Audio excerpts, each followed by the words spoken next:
আজ আমরা এমন একটা কেস নিয়ে কথা বলতে চলেছি যেটা শোনার পর তোমাদের মনে হতে পারে এমনও কি হতে পারে একটা বিবাহিত বউ তার স্বামীকে মেরে ফেলে দেয় শুধুমাত্র তাকে রিলস করতে দিত না বলে। তো আজ আমরা কথা বলতে যাচ্ছি এমন একটা কেস নিয়ে যেটা ঘটেছে বিহারে, যেখানে একটা 25 বছরের ছেলেকে অনেক লোক মিলে কঠোরভাবে মেরে ফেলে এবং তার মধ্যে তার বিবাহিত বউ যুক্ত ছিল। A woman murders her husband over reels. So ওয়াইফের নাম ছিল রানী কুমারী এবং স্বামীর নাম ছিল মহেশ্বর কুমার। মহেশ কুমার একটা খুবই মিডল ক্লাস ফ্যামিলি থেকে বিলং করতো। আর এই কেসটা ঘটা আজকে অনেকদিন হয়ে গেল, তোমরা নিউজ বা আর্টিকেলে নিউজটা শুনেছো হয়তো। আমার মনে হলো কি এই কেসটা নিয়ে আলোচনা করা এখনকার দিনে খুবই দরকার। তো কিছু বছর আগে রানী কুমারী এবং মহেশ্বর কুমারের সঙ্গে বিয়ে হয় এবং তাদের দুটো বাচ্চাও আছে এবং এদের লাইফও ঠিকঠাক চলছিল, যেমন একটা মিডল ক্লাস ফ্যামিলিতে চলে আর কি। মহেশ্বর কুমার খুবই হার্ড ওয়ার্কিং ছেলে ছিল এবং সে ফ্যামিলির জন্য অনেক কষ্টও করতো। দেখো মহেশ্বর কুমার সেরকম লেখাপড়া জানতো না বলে ছোটখাটো কাজ করে নিজের ফ্যামিলিকে চালানোর চেষ্টা করতো। অন্যদিকে রানী কুমারী ছিল মডার্ন মেয়ে। মডার্ন বলতে যে একটা হয় না যে নিজে কিছু করব বা নিজের স্বপ্ন পূরণ করব এরকম। তো রানী কুমারী বিয়ের আগেও রিলস বানাতো এবং বিয়ের পরেও সেটা কন্টিনিউ করতো। দেখো কেউ যদি নিজের স্বপ্ন নিয়ে আগ্রহ থাকে তাহলে অবভিয়াসলি তাকে সেটা করা দরকার যদি সেটা ঠিকভাবে হয়। সো রানী কুমারীর স্বামী মহেশ্বর কুমারের অনেক প্রবলেম ছিল রানীর রিলস বানানো নিয়ে। যখন মহেশ্বর রানী ইনস্টাগ্রামের কমেন্ট সেকশন গুলো চেক করতো তখন অনেক উল্টো পাল্টা কমেন্ট থাকতো, যেমন আজকালকার মেয়েদের কমেন্ট বক্স গুলো হয়।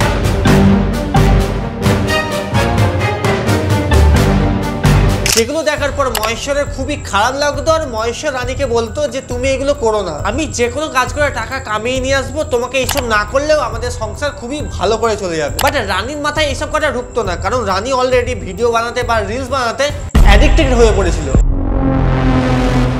এবার এই কথাগুলো যখন আমি শুনলাম তখন রানীর ইনস্টাগ্রাম কি আমি চেক করলাম যে কে এই রানী, কেমন ভিডিও বানায়, কত ফলোয়ার বা কত ভিডিও বানিয়েছে বা কি করে যে মারতে পারলো, আমি তার মুখটা দেখতে গেছিলাম। তখন আমি দেখলাম 600-র উপরে ভিডিও আপলোড করে রেখেছে রানী অলরেডি নিজের অ্যাকাউন্টে। আর 600টার উপরে ভিডিও বানানো এতটা সহজ না। এর থেকে তোমরা বুঝতে পারছো রানী রিলসের উপর কতটা অ্যাডিক্টেড ছিল। এর জন্যই রানী নিজের ঘর সংসার কিছুই দেখতে পাচ্ছিল না, শুধুমাত্র রিল বানানো ছাড়া।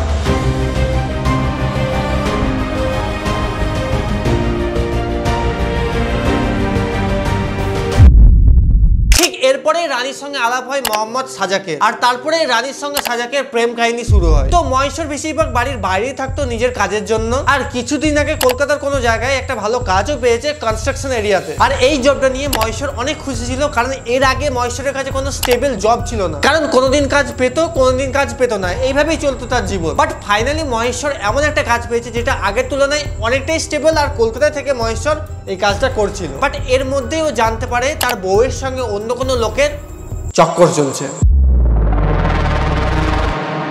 যেটা রানীর শ্বশুর শাশুড়ি ভাই সবাই জানতো এবং বন্ধুদের থ্রুতেই মহেশ্বর জানতে পারে। যেটা নিয়ে মহেশ্বর খুবই রেগে যায় রানীর ওপর। দুজনের মধ্যে অনেক কথা কাটাকাটি হয় এবং মারধরও হয়। দেখো যেটা রানী করছিল একদমই ঠিক করছিল না। আর পার্সোনালি রানীর ওপর আমারও অনেক রাগ আছে, যেটা তোমরা ভিডিওর আগেই জানতে পারবে। মহেশ্বর অনেকভাবে বোঝানোর চেষ্টা করে রানীকে যে তুমি এইসব কিছু করো না, আমাদের একটা সংসার আছে, দুটো ছেলেও আছে, আমি এত খাটাখাটি করছি শুধুমাত্র তোমাদের জন্যই, একটা বাইরের জায়গায় থেকে আমি কাজ করছি যাতে তোমরা শুধু ভালো থাকো, সো প্লিজ তুমি এইসব কিছু করো না। তো এইসব বোঝানোর পর মহেশ্বর ভাবে যে রানী বুঝতে পেরেছে মহেশ্বর যে কথাগুলো বলেছে। বাট রানী এইসব কিছুই বুঝতে চায়নি, কারণ রানীর অনেক নিডস ছিল, টাকার নিডস ছিল, ফিজিক্যাল নিডস ছিল। যেহেতু স্বামী বাইরে থাকে তাই অনেক নিডসই থাকতে পারে। মানে রানী যেরকম রিলস বানায় সেই সব রিলস বানানোর জন্য অনেক ড্রেসের প্রয়োজন ছিল, অনেক মেকআপের প্রয়োজন ছিল, যেগুলো হতে পারে সাজাক রানীকে প্রোভাইড করতো। এর জন্য এদের দুজনের মধ্যে রিলেশন আরো ক্লোজ হতে যাচ্ছিল, যেটা আর কি দিন দিন বেড়েই যাচ্ছিল। দেখো এইগুলোই মেইনলি কারণ হতে পারে আমার যেটা মনে হয়। তো এইসবের জন্য রানী আর মহেশ্বরের মধ্যে অনেক ঝামেলা চলছিল। দেখো যদি একটা নর্মাল কাপলসদের মধ্যে একটা ঝামেলা হয় তাহলে তারা কি করে, হয় ডিভোর্স নিয়ে নেয় বা কোনোভাবে আলাদা থাকার চেষ্টা করে। বাট এখানে এমন কিছু হয়নি। রানী চলে যায় নিজের বাড়িতে নিজের মায়ের কাছে এবং ওখানে গিয়ে রানীর দুই বোন রোজি এবং সোনিয়া এবং তার সঙ্গে সাজাকের সঙ্গে একটা প্ল্যান করে যে মহেশ্বরকে এই দুনিয়া থেকে কিভাবে সরিয়ে ফেলা যায়।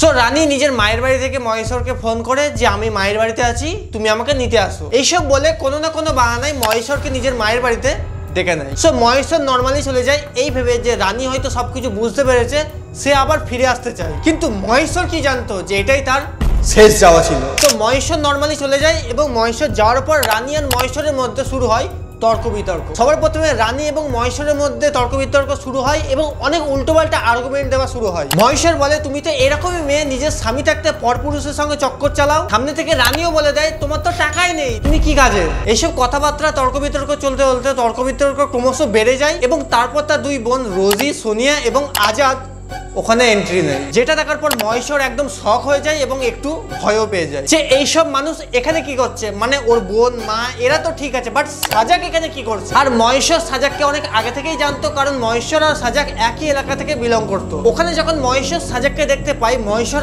আরো রেগে যায় এবং বলে বসে ও এখানে কি করছে এবং ওর কি কাজ আছে এখানে, ওকে তুমি এখানে ডেকেছো কেন, তোমার এত কিছু করেও শান্তি হয়নি, ও কি তোমার দ্বিতীয় স্বামী। তখন রানী উত্তরে জবাব দেয় হ্যাঁ ওটা আমার দ্বিতীয় স্বামী। তারপর ডাইরেক্ট রানী মহেশ্বরের গলা টিপে ধরে এবং শুধুমাত্র রানী একা না, ওরা চারজন মিলে মহেশ্বরকে ওখানে মেরে ফেলে।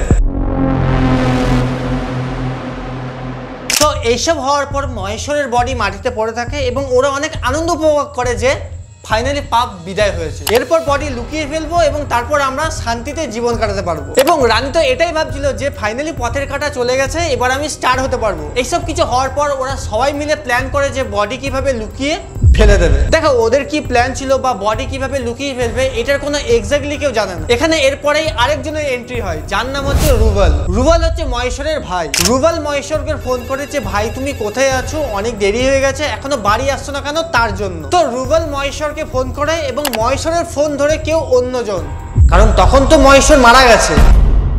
তাই যখন রুবাল ফোন করে এবং তার ভাইয়ের ফোন যখন অন্য কেউ তোলে, তখন রুবাল একটু ভয় পেয়ে যায় যে আমার ভাইয়ের ফোন অন্য কেউ কেন তুলছে। তো এরপরে রুবাল তার বাবাকে বলে যে বাবা আমি ভাইকে ফোন করেছিলাম কিন্তু ওর ফোন অন্যজন পিক আপ করেছে, এখন ওর জন্য আমার একটু ভয় লাগছে, তুমি ভাইয়ের শ্বশুর বাড়িতে ফোন করে দেখো যে ভাই কি করছে। তারপরে ওর বাবা মহেশ্বরের শ্বশুর বাড়িতে ফোন করে,